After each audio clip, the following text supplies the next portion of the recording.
నమస్తే. ఈరోజు మనం మాట్లాడుకోబోతున్నాం మన హైదరాబాద్లో ఉన్న చాలా ఫేమస్ ప్లేస్ గురించి. అదే మన హుస్సేన్ సాగర్ లేక్. హైదరాబాద్ అనగానే ఫస్ట్ గుర్తొచ్చేది మన హుస్సేన్ సాగర్, చార్మినార్ కదా. సో అదే హుస్సేన్ సాగర్ గురించి మాట్లాడుకోబోతున్నాం. ఇంకా దాంట్లో ఉన్న బుద్ధా స్టాచ్యూ, మరి అది ఎలా కన్స్ట్రక్ట్ చేశారు, దాని వెనుకున్న ఇన్సిడెంట్స్ ఏంటి, రియల్ హిస్టరీ ఏంటి, బుద్ధా స్టాచ్యూతో కమ్యూనికేట్ అయిన ఇన్సిడెంట్ ఏంటి, అన్నీ మనం డీటెయిల్గా తెలుసుకుందాం. హుస్సేన్ సాగర్ లేక్ ఆరిజిన్ గురించి ఫస్ట్ తెలుసుకుందాం. హుస్సేన్ సాగర్ని 1562లో ఇబ్రహీం కులీ కుతుబ్ షా టైంలో కన్స్ట్రక్ట్ చేశారు.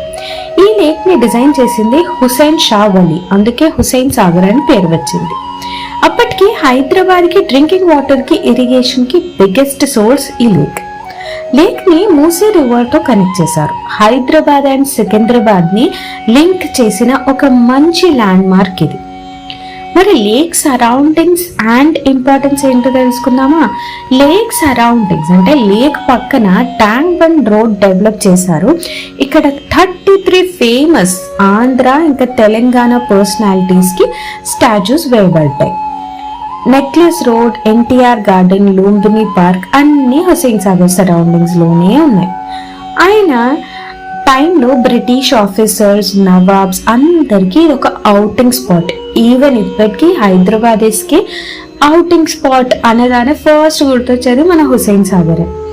ఇప్పుడు హైదరాబాద్ లో ఒక టూరిజం ఐడెంటిటీ లాగా మారిపోయింది. మరి దీంట్లో ఉన్న బుద్ధా స్టాచ్యూ హిస్టరీ ఏంటి, అసలు దాని వెనుకున్న ఇన్సిడెంట్, మిస్టరీ ఏంటో తెలుసుకుందాం ఇప్పుడు. బుద్ధా స్టాచ్యూని 1980sలో ఆంధ్రప్రదేశ్ సీఎం ఎన్టీ రామారావు గారు ఐడియా ఇచ్చారు. అంటే తన వల్ల ఈ ఐడియా వచ్చింది, హైదరాబాద్లో ఒక జైంట్ బుద్ధా స్టాచ్యూ ఇన్స్టాల్ చేయాలని. సో రీజన్ ఏంటి, దాని వెనక ఎందుకు ఇన్స్టాల్ చేయాలనుకున్నారు అంటే, అదొక పీస్, హార్మనీ, బుద్ధిజం స్ప్రెడ్ చేయడానికి ఒక మంచి వేగా ఆలోచించారు ఎన్టీఆర్ గారు. ఎల్లూరు డిస్ట్రిక్ట్ లో ఉన్న రాయగిర్ ఏరియాలో ఒక సింగిల్ రాక్ 450 tons ని సెలెక్ట్ చేశారు.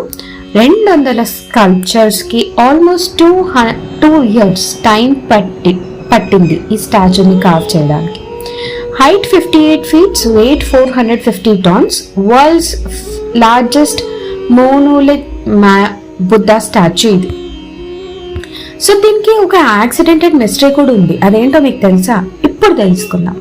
1986లో స్టాచ్యూని ట్రాన్స్పోర్ట్ చేయడానికి బార్జ్ అంటే ప్రమాదంలో ఉన్న బోట్ యూజ్ చేశారు. బట్ ఇన్స్టలేషన్ టైంలో స్టాచ్యూ ప్రళయం లాగా హుస్సేన్ సాగర్ లో పడిపోయింది.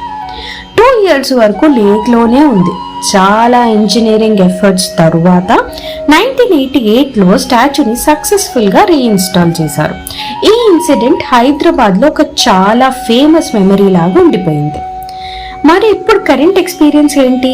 ఇప్పుడు స్టాచ్యూని రీచ్ అవ్వడానికి లూంబిని పార్క్ నుండి బోట్ రైడ్స్ ఉంటాయి.